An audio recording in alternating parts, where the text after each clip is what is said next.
Čaute priatelia a investori, máme tu zase piatok a dnes trošku neštandardne sa okrem zhodnotenia mojich tohto týždňových nákupov aj trošku porozprávame a prebehneme si aj moje plány s portfóliom. Dolár nám pomaličky, ale isto znova klesá na štandardné úrovne. Ešte počkám, kým dolár klesne o cca 10 až 15% a zbavím sa dolárových pozícií, ktoré som zo začiatku investovania cez XTB nakupoval cez eurový podúčet. Mám tam ešte otvorené pozície, ktoré chcem z portfólia úplne vyradiť, ale aj také, ktoré chcem iba presunúť na dolarový podúčet, ale za aktuálne ceny to nemá zmysel, lebo aj keď sú tie pozície v reálnom pluse, na menovom rozdiele sú v strate a prakticky je jedno, či s nimi ešte počkám, lebo sú aj tak už po časovom teste. Čo chcem len presunúť na dolarový podúčet sú 100 akcií SoFi a 3 REITy, konkrétne 20 akcií Realty Income, 15 akcií VPC a 50 akcií Vici Properties. Musím si dávať ale pozor na to, aj keď je payday dividend, aby som to zrovna nepredal vtedy, keď,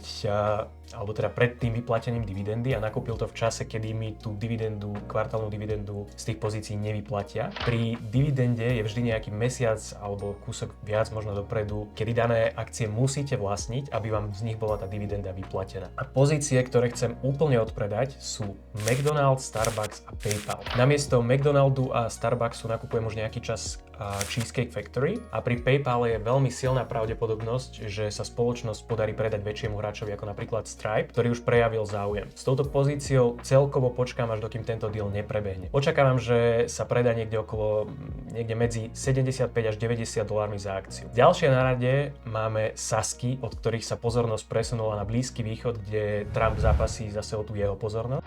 Mi trošku vtipné, ale zároveň aj smutné, keď som postrehol na sociálnych sieťach príspevky typu tak ja sa snažím šetriť prírodu a životné prostredie, triedím odpad a meanwhile vládcovia sveta rozhadzujú bomby.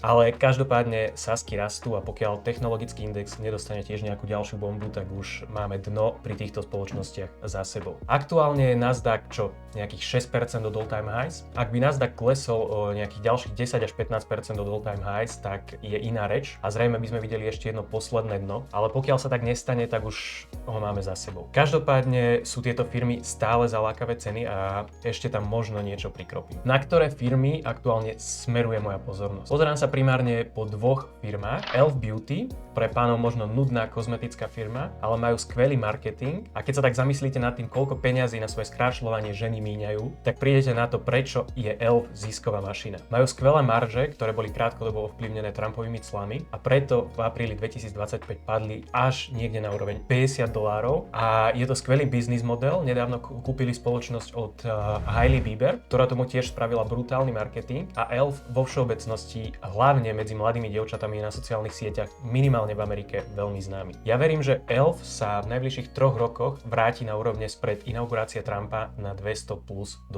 Tento týždeň som otvoril prvú pozíciu v Elf Beauty, kedy som nakúpil 3 akcie na cene niečo málo cez $80. Tu niekde vám nechám aj moju aktuálnu tabuľku modifikovaného DCA, ku ktorej sa dostanete cez odkaz pod každým piatkovým videom. Ďalšia spoločnosť, ktorú sústavne sledujem už viac než rok, je Celsius Beverage. Celsius je predajca energetiákov, ktorý má tretí najsilnejší trhový podiel za prvým privátnym gigantom Red Bullom a druhým Monstrom. Celsius má momentálne trhový podiel na úrovni okolo 11% so svojím hlavným brandom Celsius a potom má menšie trhové podiely so značkou Alani, ktorú kúpil v roku 2025, ak si správne spomínam. To je zdravý energetiák, hlavne pre ženy, čiže zase útočia tam, kde idú naše hlavné peniaze, čo je za mňa ako investora veľmi rozumný prístup. V auguste 2022 sa Pepsi stala výhradným distribučným partnerom pre Celsius v USA. V rámci pôvodnej dohody investovala Pepsi, myslím, $550 miliónov do spoločnosti Celsius výmenou za prioritné akcie. Pepsi aktuálne vlastní približne 8,5 až 10% akcií spoločnosti Celsius, čo je pre marketing Celsiusu veľmi dôležitý milník, pretože dobre vieme, ako dobre to Pepsi s marketingom vie a keďže jej teraz záleží aj na tom, aby ich akcie Celsiusu naberali na hodnote, tak to značí super správu aj pre nás investorov. Okrem toho Pepsi kúpila v roku 2020 značku energetiakov Rockstar a v auguste 2025 dostal Celsius práva na predaj tejto značky od Pepsi, pretože Celsius to naozaj s predajom energetiakov umí. Takže Pepsi spravila to najlepšie rozhodnutie, čo mohla a zverila to svojim Celsius profíkom. Dokopy má Celsius so svojimi ďalšími brandami trhový podiel okolo 20% a verím, že sa im podarí získať ešte väčší trhový podiel išiel na úkor spomenutých väčších hráčov, až na úroveň niekde okolo 30 až 35% celkovej distribúcie na trhu. Pri Celsius čakám, že sa cena ešte trošku viac priblíži k hranici $40 a potom začnem uvoľňovať kapitál aj sem. Rovnako si môžete ísť pozrieť moje price targety do tabulky modifikovaného DCA. No a keďže nezabúdam na diverzifikáciu, o ktorej vás celý čas učím, GVD, tak pomaličky, ale isto reinvestujeme prijaté dividendy na